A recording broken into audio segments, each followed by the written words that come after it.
Assalamualaikum warahmatullahi wabarakatuh. Sahabat kalian, kita coba melihat narasi atau diksi yang disampaikan oleh Anies Baswedan di dalam acara Q&A yang dilaksanakan oleh Metro TV dan sudah beredar viral di media sosial, yaitu tentang bagaimana seorang pemimpin, bahkan yang memiliki komando atau otoritas di dalam pemerintahan. Menurut Anies Baswedan, seorang pemimpin itu idealnya mau mendengar untuk bermusyawarah di dalam upaya menentukan kebijakan yang tepat dalam pelaksanaan program-program yang diharapkan dapat mensolusikan apa yang menjadi problematika masyarakat itu sendiri. Anies menceritakan pengalamannya bagaimana membangun kampung. Sebagai seorang manusia yang menjadi gubernur ketika itu, Anies tidak merasa bahwa dirinya adalah orang yang serba tahu, karena itu dia tinggal teken keputusan, masyarakat tinggal tunduk. Ternyata tidak seperti itu. Justru Anies melibatkan masyarakat untuk memberikan ide dan sumbangan pikiran yang lebih membangun, sehingga ketika nanti dibuat keputusan, program dapat berjalan dengan baik. Bahasa dari Anies Baswedan, kita tidak boleh memiliki pretensi untuk tampil bahwa semua hal kita ketahui, atau kita mengetahui segala sesuatu. Justru yang terpenting bagi seorang pemimpin adalah belajar. Nah, sahabat sekalian, ungkapan-ungkapan seperti ini, kalau kita mau konfirmasi di dalam buku tentang leadership yang beredar di Indonesia, itu akan banyak terkonfirmasi positif. Artinya, seperti itulah memang seharusnya seorang pemimpin. Mau mendengar, mau untuk memperhatikan aspirasi rakyat, dan karena itu dia melangkah bersama dengan rakyat. Mengingat sebenarnya keberadaan pemerintah itu kan di dalam rangka menyelesaikan soal-soal yang dihadapi oleh masyarakat, memberi solusi, jalan keluar. Tetapi, seperti seorang dokter sekalipun, ketika datang pasien kepadanya, ya tidak serta-merta ketika orang itu batuk-batuk langsung diberikan resep obat batuk.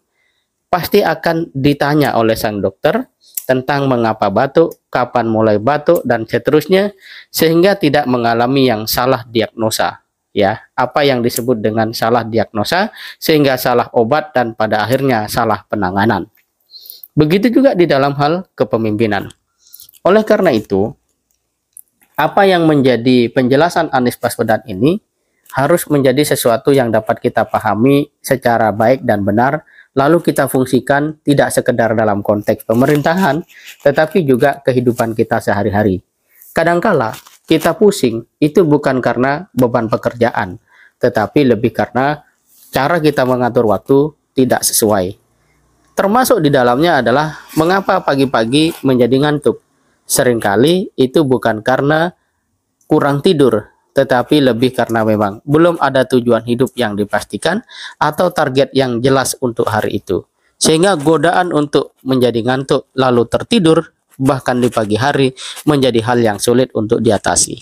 Nah, sahabat sekalian, dari Anies Baswedan kita bisa belajar bahwa kepemimpinan adalah tentang mendengar, bahwa upaya untuk melahirkan kemajuan adalah tentang langkah sinergi dan kolaborasi. Sekiranya cara berpikir seperti ini ada juga di dalam cara berpikir anggota DPR misalnya, maka Indonesia akan menjadi negara yang maju, bukan negara yang ada disparitas. Pejabatnya maju, ya, masyarakatnya mundur, ya. Atau sebaliknya dari sisi moral, masyarakatnya maju, sementara pejabatnya mundur. Dan dua-duanya berpotensi membawa Indonesia pada titik hancur. Dan kita tentu tidak menginginkan itu semua. Nah, seperti apa penjelasan Anies lebih lengkap? Silahkan disimak dengan baik. Saya mau sampaikan begini, jangan berpretensi tahu semua solusi untuk semua masalah. Enggak kok. Enggak, kita itu enggak tahu. Kita ini harus mau belajar. Dan itu yang saya kerjakan kemarin di Jakarta. Ketika ketemu dengan urusan penataan kampung, maka saya undang teman-teman aktivis kampung, orang-orang ahli-ahli yang urusan kampung, warga kampungnya. Yuk kita ngobrol sama-sama. Tujuan kita adalah membuat kampung yang sehat, kampung yang baik, yuk ngobrol. Jadi ketika sampai olahraga juga sama. Jadi pemerintah itu bukan kemudian punya semua jawaban atas semua masalah, bukan. Saya akan panggil Bung Valentino, Bung, menurut Anda ini masalah yang kita hadapi di dalam urusan olahraga ini, apa yang harus ada terobosannya? 4 hal. Apa yang harus diteruskan? Apa harus dikoreksi? Apa harus dihentikan? Apa hal baru saya kerjakan? Gitu kira-kira. Begitu itu ada, bisa kita bereskan. Kita ingin agar masyarakat kita, 1, sehat. Yang 2, olahraga sebagai hobi tumbuh berkembang.